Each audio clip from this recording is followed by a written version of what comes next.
Welcome back to the EWI Den. This is lesson 9 for the novice player, and we are wrapping up our study of the 12 major scales. What a great first goal for an EWI player, or any musician for that matter. And we're going to do F sharp and B today and finish that project off.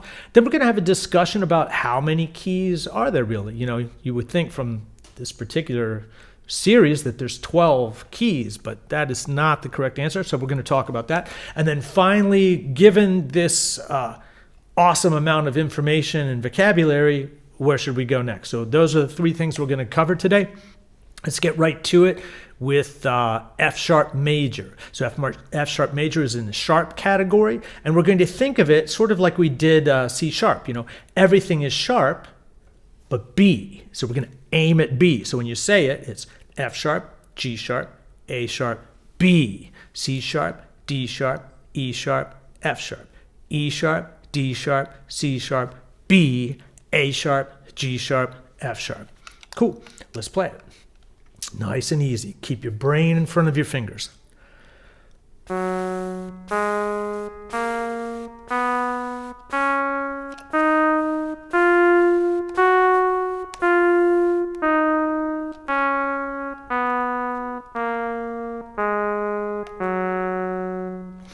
And that's F sharp major. So we're moving on to B major. Same kind of thinking, except this time everything is sharp but B and E. Well, you start on B, so that's not going to be too hard to remember. And E rhymes with B, so it sort of makes like a little poem. So it's B, C sharp, D sharp, E, F sharp, G sharp, A sharp, B, A sharp, G sharp, F sharp, E, D sharp, C sharp, B. Here we go. Say it in your mind. Play the notes.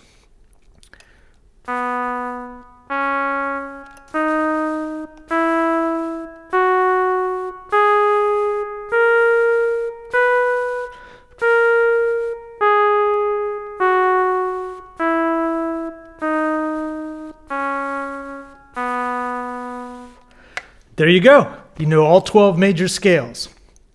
So let's move on to our second topic for today, and that's like, how many keys are there?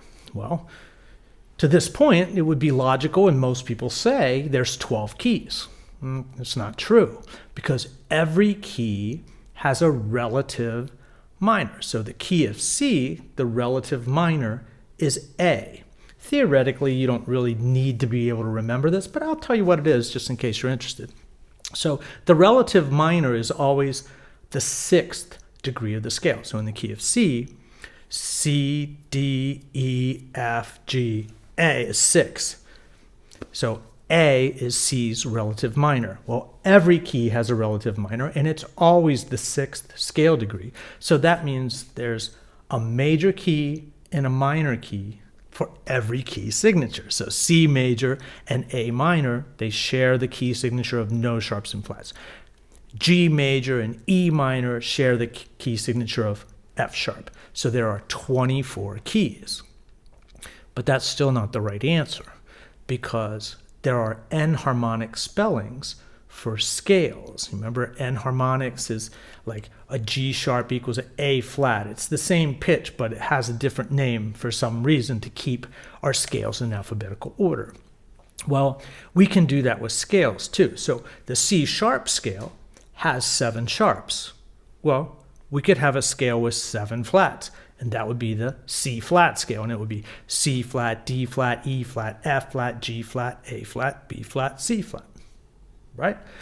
We could have a G flat scale, and it would be, everything would be flat except F. It's G flat, A flat, B flat, C flat, D flat, E flat, F, G flat. And finally, we could have a D flat scale. And D flat scale, everything would be flat except F and C. So it'd be D flat, E flat, F, G flat, A flat, B flat, C, D flat. And that gives us 15 major scales, and each one would have a relative minor built off the 6th degree. So that gives us 30 scales. So there's the theory lesson for today. A lot of times theory ends up helping you later for knowing this trivial, or seemingly trivial stuff.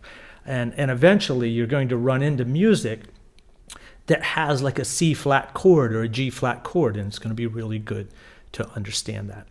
So what should we do? This is number 3. What should we do with this newfound knowledge? Well, one thing you need to understand is the movement of vocabulary to technique to application to intuitive knowledge. And that cycle we want to continue to go around in our music practice, in our practice routines, in our study. So we always want to bring in new vocabulary, and we just did. We learned 12 scales, and they're new, and we can think about them, and we can play them clearly. And if it's not clear, you should continue to say them and play them daily until they are clear. So the next thing we do is we take those scales and we either play them 2 octaves or put them on the metronome. The major scale project would be a very good purchase for you at this point. That would be very, very helpful, but you could do it on your own. So the point is you want to put the scales on the metronome and then slowly begin to speed them up. And that is the first part. The second part is applying them to musical situations. So finding ways to use your major scales when you improvise during tunes. That means you're going to be using your scales inside a song, and that's called application. And when you apply scales over and over and over in a song, eventually you start to get a very quick response to when you need D or when you need A flat, and that's an intuitive response. Intuitive responses are trained responses. It takes thousands of repetitions until you automatically play A flat correctly. And that's what we're trying to do. Okay, so that's what we're going to do for today. I hope this was helpful to you. If it was, hit the like button. And if you want to catch the next video, hit subscribe, and YouTube will take care of that for us. Hope you have a great day. Take care.